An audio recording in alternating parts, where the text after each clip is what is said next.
All right, Pam, whenever you're ready. Gonna wait a second while people filter in.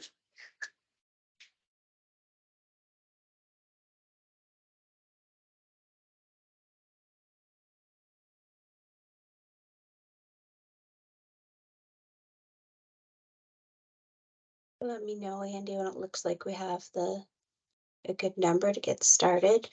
I welcome everyone who has joined us so far. We're just going to give another minute or so to let people join us before we get started.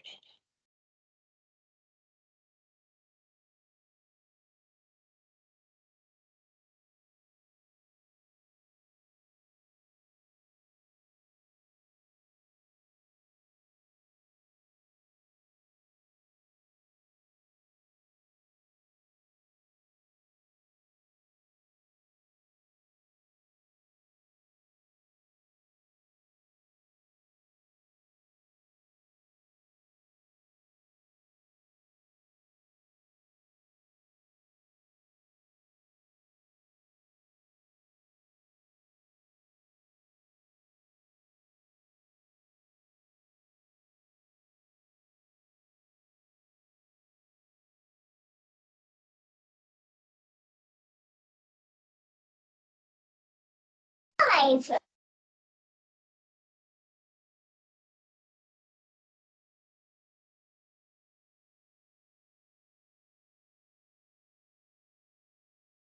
Andy, I show 8:32. I think we're good on your end, and go ahead and jump in. All right, fabulous. Good morning, everyone. My name is Pamela Burgess. I am the Director of Events for the Michigan Lean Consortium. Welcome to November's MLC Coffee Chat. I am excited to introduce to you Jason Wilkinson. Jason will be leading the conversation today around human-centered design, the value of empathy, with a little speaking point about the importance of even one person's opinion.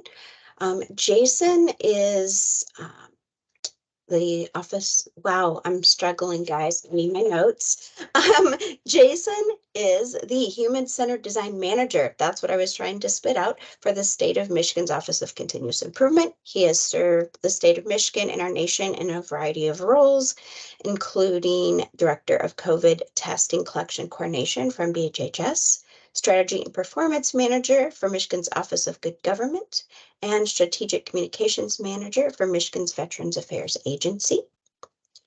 Prior to joining the state of Michigan, Jason worked for Pikes Peak Area Council of Governments in Colorado, and Jason is also an officer in the U.S. Naval Reserve. And I also work with Jason in the Office of Continuous Improvement, and not only does he have these great credentials, Jason is just a great peer, colleague, manager, an all-around good guy. And so I was very excited when he agreed to come in and chat with you and facilitate this conversation. So with that, I'm going to, again, thank you, Jason, and welcome, and turn it over to you to start the conversation. Thank you, Pamela. I think that's the nicest thing that somebody's said to me in a while. Maybe I need to speak more. As Pamela said, I've been to some places, I've done some things. I grew up in Colorado. I've kind of bounced back and forth between Colorado and Michigan. Bachelor's degree from University of Michigan. My master's is in public administration from University of Colorado in Colorado Springs. So yeah, I've done a couple things, but we're not here to talk about me. Let's talk about what we're going to do today. In this next hour, I'd love for you all to recognize some human-centered design. So you'll hear me say HCD, human-centered design. We're going to get to some of those concepts and processes and really, focus around empathy. And that's human-centered design really starts with empathy. We're going to compare some business, technical, and customer-first approaches. So if you're not human-centered, what are you? What does that look like? We'll discuss the benefits of empathy, and you'll each create your own user guide. So something to think about or grab a sheet of paper. If you have we'll end up turning it into a half sheet. So if you've got a blank piece of paper, you've got, a few minutes, at least 30 minutes, I think, and then we'll be making our own user interview guides with those pieces of paper. Let's start with some HCD concepts. This is Don Norman. He's, the author of The Design of Everyday Things. Fantastic book. He's kind of the godfather of human-centered design. And this is what he says. Basically, it puts human needs, their capabilities, and their behaviors first. And then you design solutions to accommodate those needs. When we talk about design, or when I mention design today, I'm really talking about designing solutions, a solution architect, solver of problems, not necessarily design as in visual, as in making things pretty, as in drawing and all of that. So when you think of design, think of solving problems. Through human-centered design is a very, and it falls in with customer experience.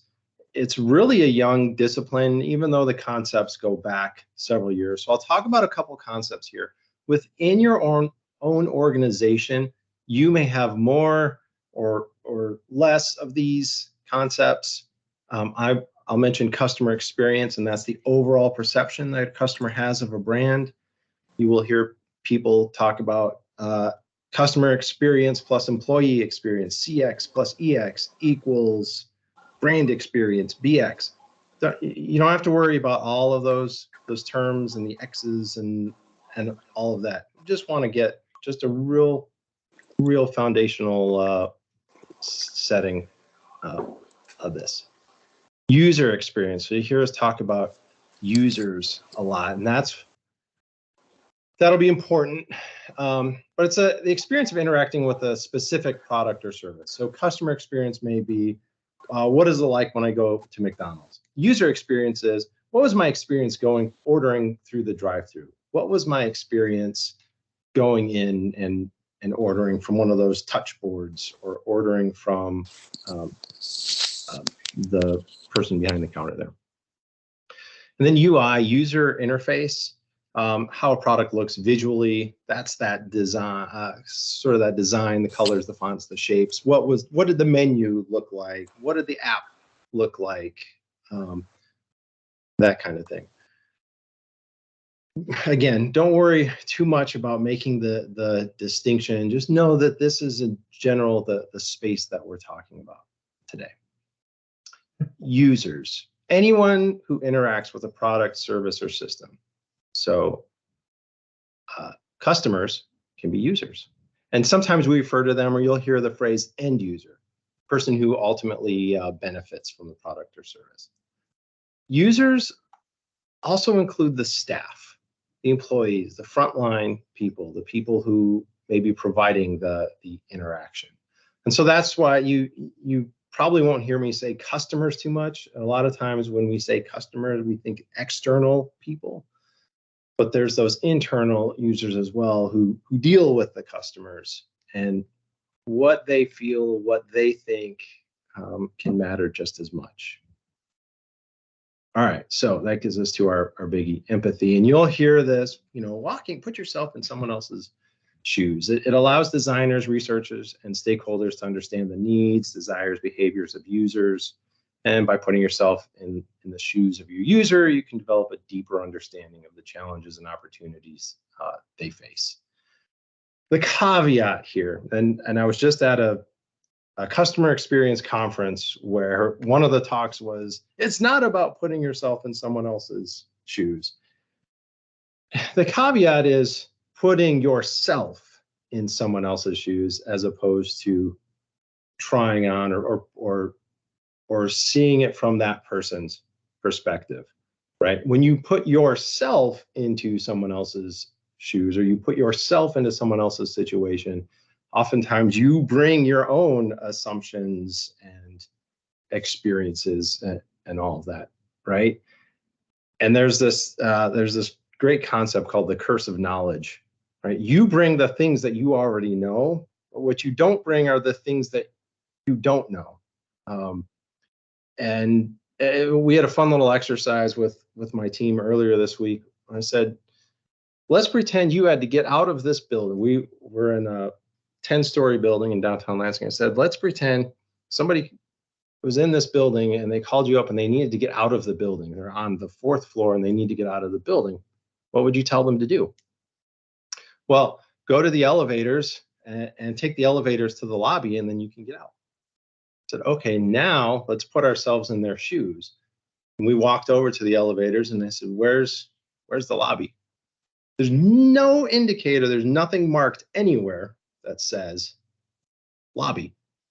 In fact, there's a ground floor and there's a 1st floor. So you'd probably want to know if your user are they European? In which case the 1st floor is the ground floor, because either they're weird like that or we're weird like that, right?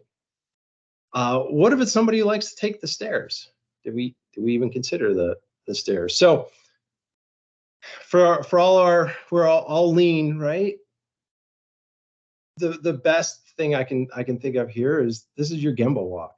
You're going and you're observing, right? You're seeing from the perspective. You're going to where the work is happening, right? And seeing what's going on. You're observing and you're recognizing, right? So that's what we mean by empathy. Yes, put yourself in somebody's place and then understand it. Try to understand it the way they understand it. All right, so how do we do this? Again, you may hear things like the double diamond approach.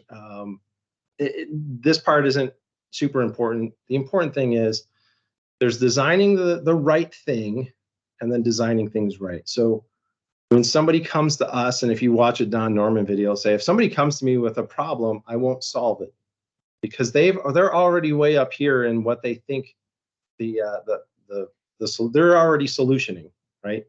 But they may not be solving the correct problem. And that's what we do here is we do some research, we put ourselves in the user's place, and we find out what is the actual problem. And these diverging arrows mean you're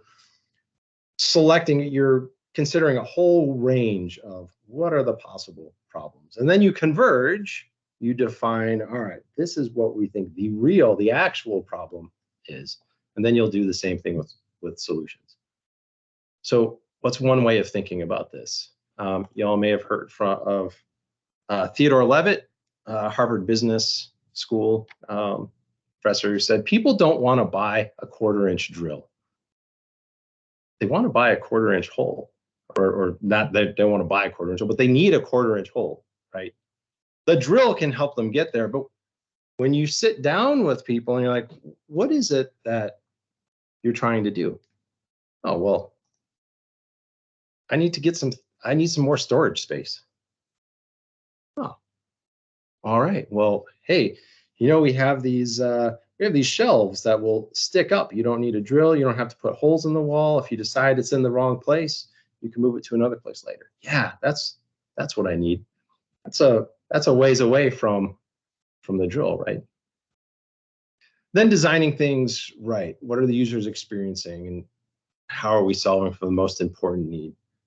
Potato peelers, vegetable peelers, right? This one on the left, that design has been around for hundreds of years. Do you know how we got the one on the right? OXO, which is now pretty standard brand.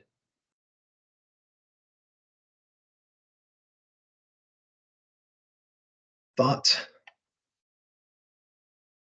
I've heard this story before. Have you?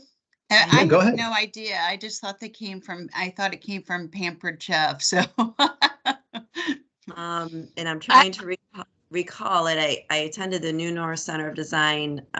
We had some innovation sessions. They came in to Ottawa County. Sorry, I'm late. I'm Shannon McGoran. Shannon. Hi. I believe it was an elderly man that was designing it for his wife because she was having problems using it with her wrist. Yeah. Yeah, exactly right. She had arthritis and had trouble gripping it. So he found by making it bigger, and softer, she was able to use it. And then as they were going down that path, they're like, well, if they changed the angle of the blade, she was able to hold it that way. And now for many, this is the one on the right is considered the standard design. And I know, and there are people out there that are like, wait, give me the old one back. I like the old one, and that's all right. But we design for one, and then find out that it applies to many. So Swiffers, the Swiffer picker upper when you go and you get the hair and dust off your floor, originally designed for college guys. Is not so. I've heard that when we were guys in college, not the best at cleaning up, so made it easy for us and spread that to many. Curb cuts. So when you're going across the street, you're at an intersection, you're walking and you want to cross the street, and they've got the curb cuts. So it's nice. And originally those are made for people in wheelchairs, and this was let's say it happened in the 70s. What they found out was people pushing strollers, people riding bikes, also really appreciated having those cuts. So we'll find that when we design things right, there ends up being this often this wider, broader application for those designs. So let's talk about the approaches. If you're not human-centered, what are you? Agency-centered. It could also be industry-centered or institution-centered, institution-centric. And what we see this in the state of Michigan, and you may experience this as well. What happens is the left circle, viability is about business. Does it fit our business model? Is there a business need? Do we have business requirements? And on the right is feasibility. And that's the technical, not necessarily technological, but the technical. How hard is it to create? Can we do this? Can we, within the constraints of physics or laws, and it can be technological, security requirements and stuff like that. So what we'll find is our computer people, the developers, the IT security, cybersecurity people, that they're on the right, they get together with the business people, they're the ones on the left, and they hash out what can you do? What can this, but we need a website because we need people to be able to get in and renew their fishing licenses. Okay, but we've got to have security. The cybersecurity people say it's got to be secure. You can't just open this up to everyone. And so they sit down and they hash this out and they come up with requirements and they launch this brand new, big, multi-million-dollar website, and nobody uses it. Have y'all ever experienced that? Have you ever gone to one of those sites and you're like, this, because we kind of forgot something. We forgot the user, and that's where the desirability comes in. Well, does anybody want it? And will they be able to use it? Not seeing maybe that's the problem with the build slide. I'll show you in another slide. I think I've got some little, think of a Venn diagram with 3 circles. One is the business needs, one's the technical needs, one is the user's wants and needs. And there's a good example right there where it's not working for everyone. I'll show you some circles a little later here. All right, so what's the problem? If we go business first. All right, for those of you who weren't able to see the approaches, are you seeing the little circles up here? It says business first, and in the top left, you see the circles. There's the blue and the red and the green. The blue is our viability of the business. The red on the right is the feasibility, the technical, and the green down below is desirability, the user's needs. So what happens if we go business first? This, so some context, this clip is from the movie Big, where Tom Hanks right here in the middle, he was a 12-year-old boy, but now he's fantastically living in an adult's body. And he finds a job at a toy store.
So what was the problem here when we're going business first? Business leaders think they know everything. They know what Yeah. people want. They think they know what people want. They didn't have the voice of the 12-year-old. But they did have numbers. They had the data. And so I hear this and we see this, right? We want data. We want data-driven decisions, right? And they had the sales data there. So yeah, absolutely right. They forgot the desirability in the user, but they're not seeing that they're missing anything yet. So we had, next slide, there we go. So in the state of Michigan, there's a portal. The My Login is the authentication mechanism for state of Michigan public users to access state services. So if you're going to get a fishing license, if you're going to get a business license, if you're going to access food assistance, there are, I want to say over 100 different applications, and they go to many different agencies, right? And you go through My Login. And their expectation is 100% engagement on the first pass. So you're going to get in, you're going to sign up for the My Login account, and then you're going to go to the place you need to get to, and it's going to work. And what they were finding was their users didn't initiate and follow the process, that they were not getting positive reactions, that they needed these business requirements that address what their customers were experiencing, that they were having these issues, right? So they hand this to the technical team who goes out there to work on this. What happens now is when we go with the tech, this is what happens when we go with the tech first solution.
So do you feel like the participants, have you ever felt like the participants in this user test in this video? Yeah, ever had a project, Yes. a product that made you feel stupid or a service?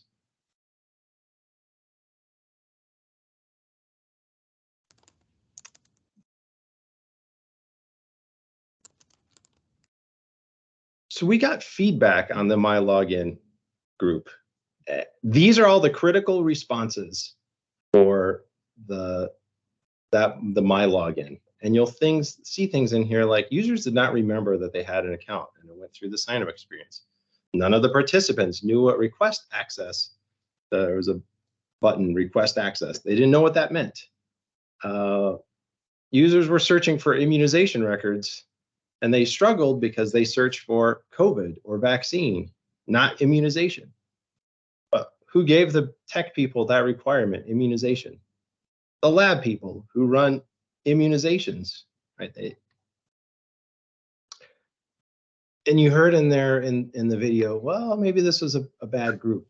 So we take this information to the My Login people and they're like, well,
wait, let me keep going there.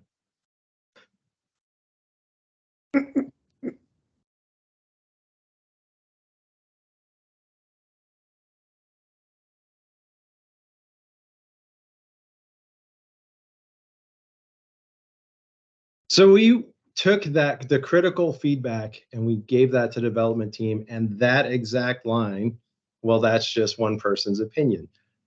Then we got because when you do these kind of focus groups, and we didn't do focus groups, we did one-on-one interviews, and you do it with about 20 people, 25 people. And they're like, yeah, but how many? What was the percentage? That was just 20 people. We had the data, we took it to the tech people. And that's the point where you have to go into personas or actually show them the video. Some of the user interview videos. Why does this keep changing? When I click contact us, I want somebody on the other end. I want a real person. I need to renew my driver's license and I don't understand why I can't just talk to a person. Just need this to get going. I lost my job and I need to find work, and this is confusing, right? When you're in that place of I need to find work, you don't have time to read the instruction manual.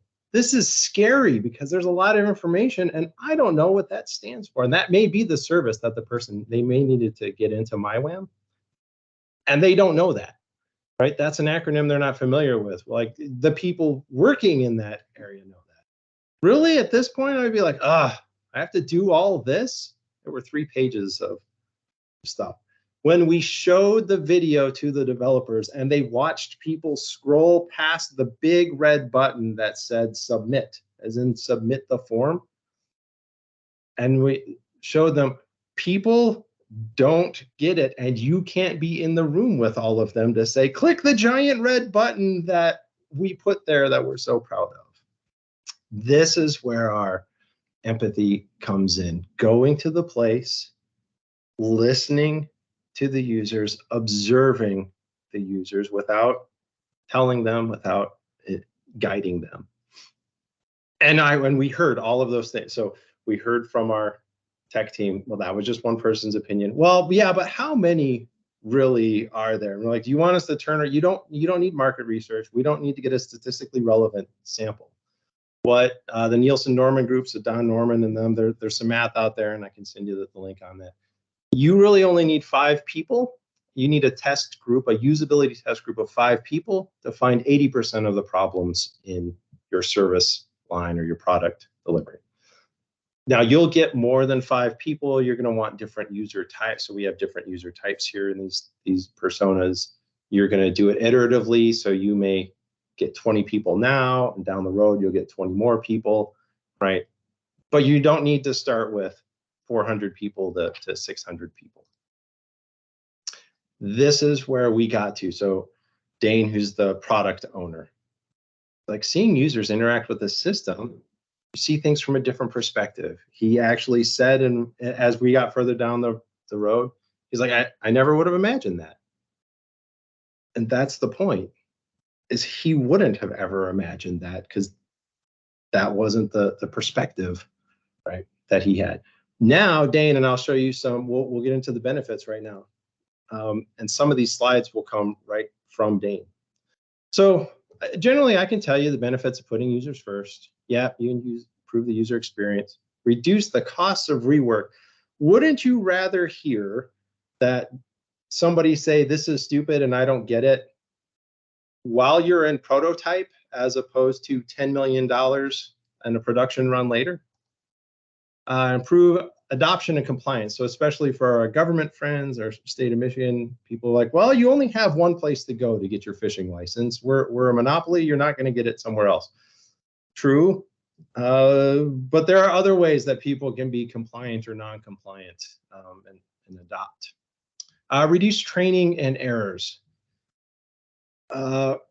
This is one we get a lot. We just need better job aids. Well, could you help us write better job aids for this?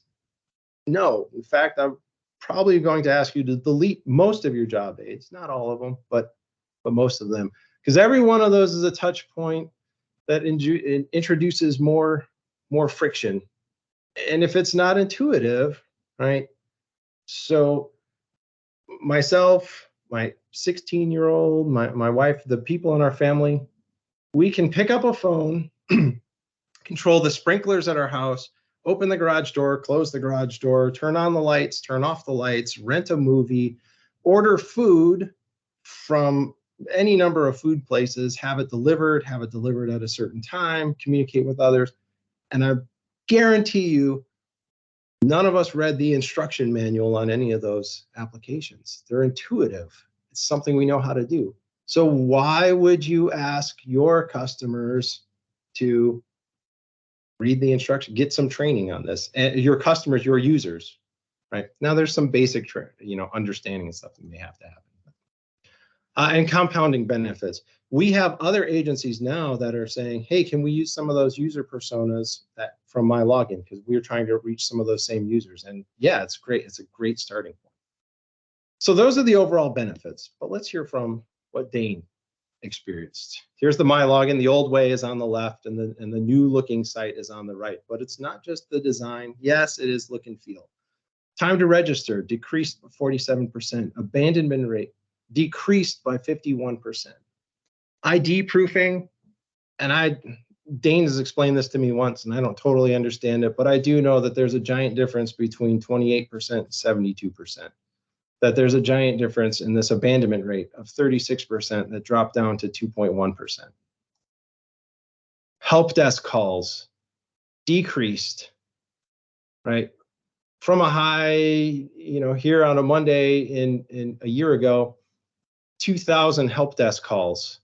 And this is often what we think of a customer service, right? Something went wrong Well, we have customer service to help fix that. But if you have a great customer experience and you met those needs, now they've dropped below 1,000 calls and they're put some industry standard savings in there of, you know, $3,000, almost $4,000 a day, because we've gone from we don't have enough people, we need more people to staff the help desk, to we have an intuitive system and we don't need more people to staff the help desk, and we can use those savings in other places. This is a giant, so these numbers basically say the number of password resets and reactivations. Password resets over here, reactivations on the right side. On the right side up at the top, there's a bunch of zeros. They didn't have the self-reactivation. So if you've ever forgotten your password in any place, you used to have to call the help desk, previous slide. Well, then they got to a point where like, well, you can just reactivate it yourself. You push a button, it sends an email to your email, and you click the link and you're good to go. All-time high now there of 79,000. So we went from zero, we didn't offer that feature before, to 79,000. One of the significant things in that is that there was that increase in reactivations more than offsets the decrease in help desk calls. It wasn't just this one-to-one, well, 1,000 fewer people are calling the help desk because they're using the self-reactivation. There are actually more people overall are using the system because word is getting out that it's an easier system to use. Some of those compounding benefits. So let's take a look at what a user-first experience can be.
What product was being sold there?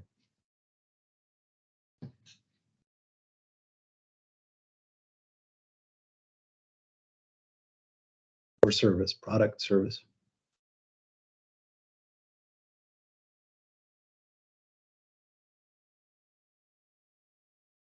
Any thoughts? Car track. Yeah, was a product. So that clip is from like 10, 12 years ago. I've never heard of CarTrack. Is that a real product?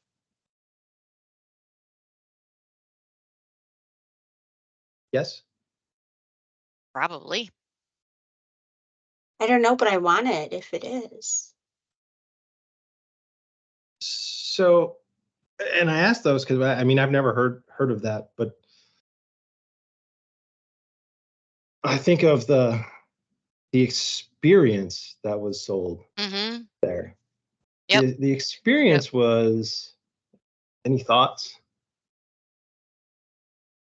Eliminated all the barriers. There's some in the chat too, Jason. Basically anticipated problem solving, giving him what he needed before he asked for it. Yeah, giving him what he needed, anticipated problem solving, peace of mind. And any one of those touch points along. So maybe this is something that the car company sells. That's something that goes with the car. This could be something that the service station sells. If you have trouble with your vehicle, let us know. And maybe if you've ever taken your car out to a dealership or something like that, and they offer a free car ride, they'll give you a car ride to work. They'll pick you up. They'll drop you off. So you don't have to worry about that, right? It's not the car repair itself. To put yourself in that shoes. What do I do without a car all day? It reminds me of OnStar, how it anticipates stuff, especially if you're in a vehicle crash, it'll call 911 for you. Mhm. Yeah. From a tech side of things, we're like, well, people have phones. They can call 911. From the user side of things, I was just in a crash and I'm not thinking about I'm thinking immediate, right? My bubble shrinks down.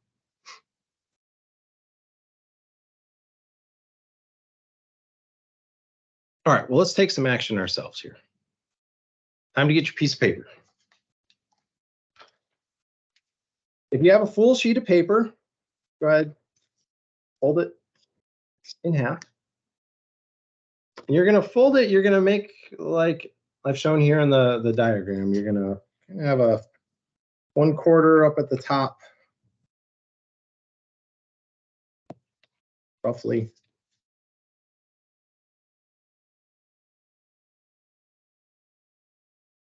I have my piece of paper. I folded about 1/4 at the top and folded about 1/4 at the bottom, like so.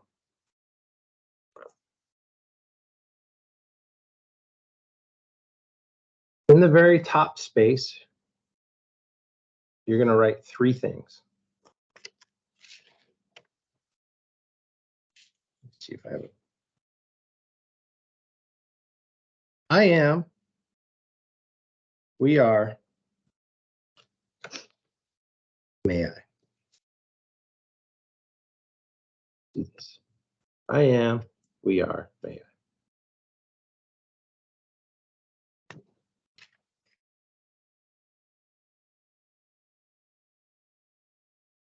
This is your introduction, your purpose, and your consent part. You're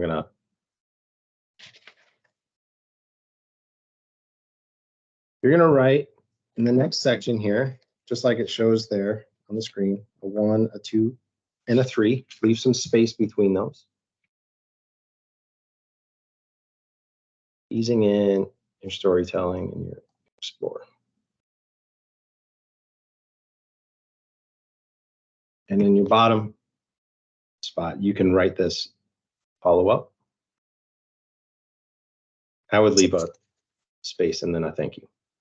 So Jason, I know at least some people can't see this slide either, just so you know. It's okay if you can't see the slide. I am, we are, may I. Leave some, go down to your middle section. A 1, leave some space. A 2, leave some space. A 3, have a little bit of space. And then the bottom one, follow up and thank you.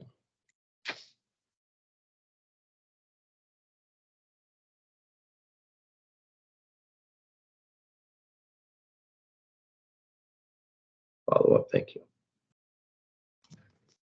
So your top space, your I am, that's your introduction. I'm Jason with the Office of Continuous Improvement. We are, that's your purpose. We are conducting, I don't even know if I would say conducting a study. We are working on improving our experience with renewing state driver's license. We are working on the internet, or we're working on the web page for renewing fishing licenses. We are trying to understand the experience that people have when they apply for benefits from the state. May I, and this is your consent, May I ask you a few questions? May I record this conversation? May I use the info from this, your answers, to talk to the development team? So that's your top part, your user interview. What questions? Yeah.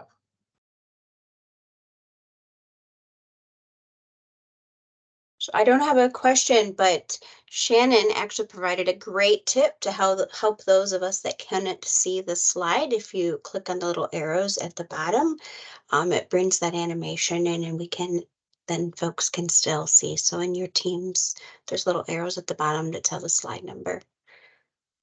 So just throwing that in. Now, if anybody has questions for Jason.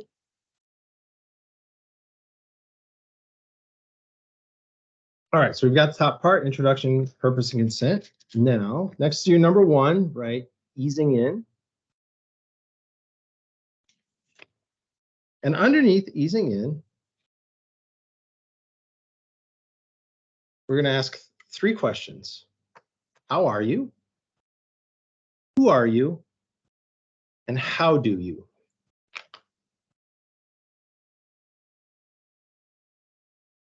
You got your easing in, and beneath that, how are you? Who are you? How do you? Who are you today? Tell me about yourself. How do you enjoy meals? How do you enjoy the outdoors? How do you access state services? How do you, right? And then listen. Then you get into storytelling. So this is bullet 2. Storytelling. Definitely looks better on the screen than in the slide than my chicken scratch here, but your user guide is for your interview guide is for you. Now we're going to ask some big open-ended questions. Tell me about the last time. You're going to want 4 lines here. Tell me about the last time. Tell me about the best or worst experience. Tell me about. And the last one is, how did that make you feel? Tell me about the last time you went hunting. Tell me about the last time you renewed your fishing license. Tell me about the last time you took your family out to eat. Tell me about the best experience you've had going out to eat. Tell me about the worst experience you've had at a restaurant. Tell me about the best experience you've had traveling. Tell me about the worst experience you've had buying airline tickets, buying concert tickets. Tell me about that. And they're going to tell you, and you're going to have them follow up. Tell me about that. Oh man, it was the best experience ever. I clicked on the thing. My car was about to break down, and they sent me to the nearest station, and they ordered a cab for me. Oh, tell me about that. The ordering the cab. Did you have to pay? Did they tell you the cost of that? And then the really important one for empathy. How did that make you feel? We heard that in one of the earlier videos. This just makes me feel stupid. And we saw that in, this was confusing. I was confused. I was frustrated. We get that one a lot with websites. I was frustrated. Now we're going to get into exploring. So we did storytelling in our tell me's. For number 3, we're down here. We're in here, explore. 2 lines here. And what we're doing when we're exploring is we're going from the current state to the future state. And here's the sneaky way of we're letting the customer, the user, not just the customer, the user solve the problem that they're having. This question here, fantastic question. If you had a magic wand, what would you change? If you had a magic wand, what would you change? If you ask people just what thing would they change, a lot of times they and we will limit ourselves, right? That's too hard. That would so magic wand. If you had a magic wand, what would you change? And then, is there anything you wish I'd asked? This is to get outside our own curse of knowledge, right? To see from their perspective. This is what am I missing? The side view mirror. What's the blind spot, right? What are my blind spots? What didn't I ask you? Is there anything you wish I'd asked? Oh, I wish you would ask me about, so maybe for the and our webpage, I wish you'd ask me about the emails that they send. I wish you would ask me about the people at the help desk. I wish you would ask me about the great, and you may, they're not always negative, right? People will tell you about the great things as well. So we've eased in. How are you? Who are you? How do you? We've got them to tell the story. Tell me about the last time. Tell me about the best and worst experience. Tell me about, follow up. How did that make you feel? And then explore from the current state to the future state. If you had a magic wand, what would you change? Is there anything you wish I'd asked? And now we'll get into our final section down here, the follow-up. Can I follow up with you? You may think of some other questions, or you may take this back to the tech people or to the business people, and they may have some follow-up questions. And it shouldn't be, did you see the giant red submit button on the page? Who else should I talk to? And then thank you is thank you. And the last thing here is just what this looks like, all filled out. If you're all caught up on the slide, the final picture on the right-hand side in our interview guide slide. I am Jason. We are doing this study. May I ask you some questions? May I record this? How are you? Tell me about yourself. How do you do this thing? Tell me about the last time you did that. Tell me about your best and worst experience in that area. Tell me about how'd that make you feel? If you had a magic wand, what would you change? Is there anything else you wish I'd asked? Can I follow up with you? Anybody else I should talk to? Thank you. So I have my guide. I typed it up. I had it on just a little smaller size. So this is my actual user interview guide, my generic one that folds up nice, carry it around my pocket. I'm ready to get empathetic and observe. Some best practices, definitely build rapport, have a conversation. So don't make this feel like market research. I need a bunch of questions and I'm trying to, right? It's a conversation, open-ended questions, be an active listener, ask a lot of whys. This is qualitative information. Qualitative information tells you why people think and do things.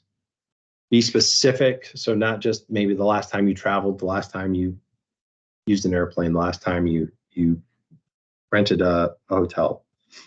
Make sure you're not asking leading questions. Don't put the solution in their head.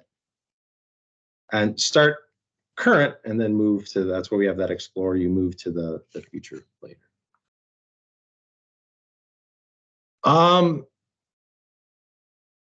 Happy to share the slides. Recommended learning. I can't, certainly Brene Brown, you can't talk empathy and not at least bring up Brene Brown. I'm a big Cynic fan, start with why. Don Norman, The Design of Everyday Things. Don Norman is the Norman and Nielsen Norman group. This website, IDEO has a website. They've got some books, the Luma Institute, plenty of websites and books and articles and some trainings and stuff out there. And I've got a slide with links that I can share with the group.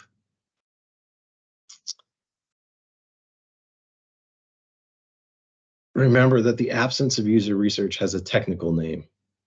Guessing. Are you guessing what your users want? Or have you talked to them, you interviewed them, have you observed them? And do you know, are you informed? All right, I think that takes us up to, we've got just a couple minutes. Let's see. Sandler sales training. I don't know if the Sandler book is referenced in any of this. I think that, like, listening, right? The fact that we need to listen is not a new thing. It's you know, UX, all the while discipline is pretty new. You know, I think as human beings, we've certainly gone around and around, and we have to remind ourselves every so many years with new technology and new this and new that, but people are still people. We have to listen to each other.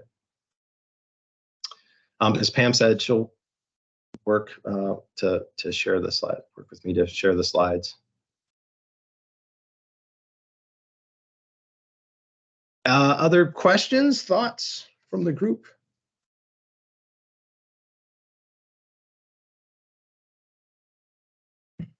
Jason, there's a question whether you will be able to share your contact information. Yeah, absolutely. I'll drop it right in. Yeah, believe it or not, there are like 3 Jason Wilkinsons at the state of Michigan.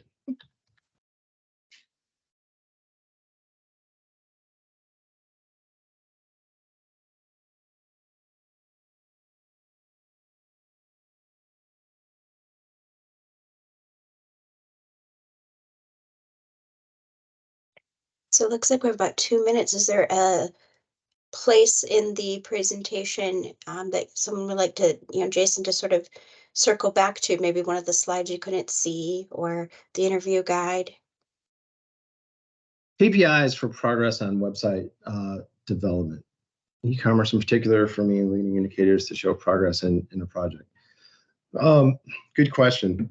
The developers themselves are working in Azure DevOps, and at least from the development side, pretty agile side of things. And so I don't know if the question is in their actual like progress of the development and the build out itself, and are they getting through their backlog? And I think that's more like points related, or is this when they're developing these sites, like you saw for Dane, those drop rates, the response rate, and not the drop rates, but the abandonment rates and time to register. So yes, there are they have KPIs for those. And I think overall, are there better ones, or do we always use those? Not always, and so it's a good idea to know what is it you're trying to do, right? Do you want to decrease calls to the help desk? So have some good idea. So an overall, like one single KPI, no, I think there are some different ones. The abandonment rate, the time to register are 2 examples of those. Success rate, customer effort rate, time to completion, things like that. So there's generally more than one KPI.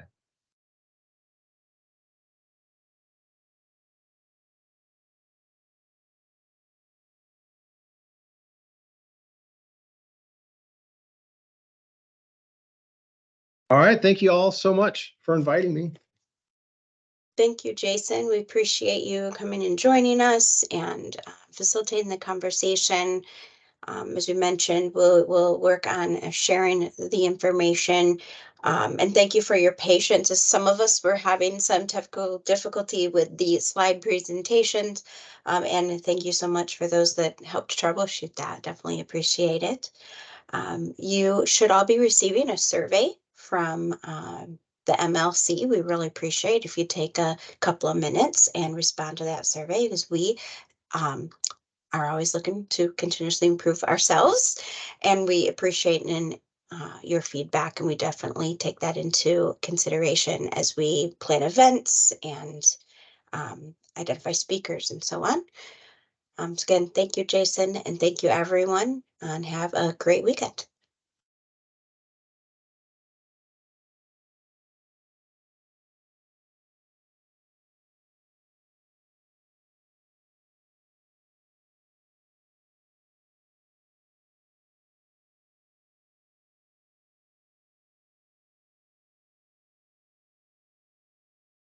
Thanks, Pamela. Yeah, thanks, Jason. I will stay on for a second, kind of look through the chat.